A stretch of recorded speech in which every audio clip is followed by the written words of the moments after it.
ও চলো, আমরা চলে এসেছি আবারও কজওয়াজ দেখতে। আমরা আবারও চলে এসেছি।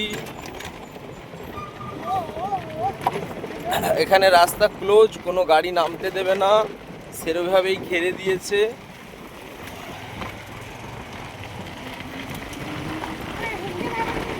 চলো।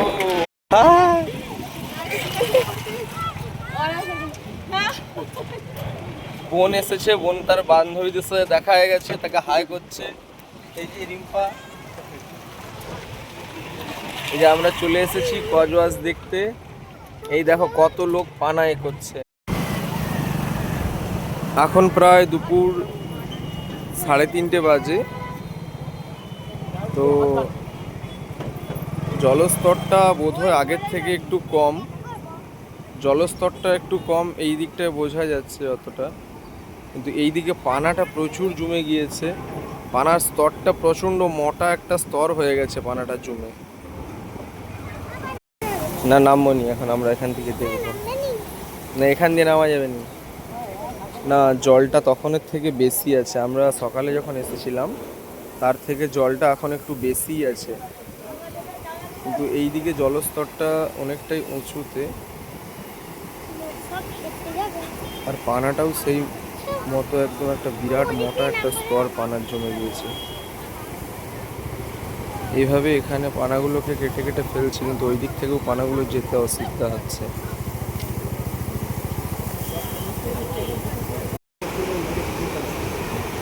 পানাটা কত মোটা একটা স্তরে জমেছে দেখো।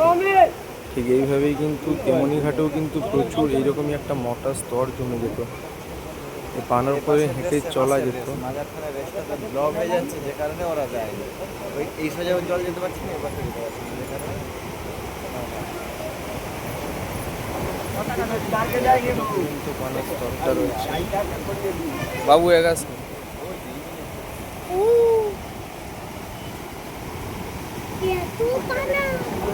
এটা যদি মানে প্রথম থেকে অল্প অল্প করে কেটে দেওয়া হতো তাহলে হয়তো এতটা বেশি হতো না।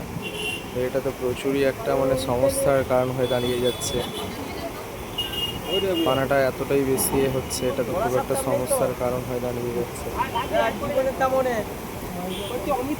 এখান থেকে জলটা এইভাবে ফ্লো হয়ে নামছে, জল কিন্তু তুলনামূলক তুলছে, এখানটাতে একটা ব্লক সৃষ্টি করছে, জল ঠিক মতো ক্লিয়ার করে বেরোচ্ছে।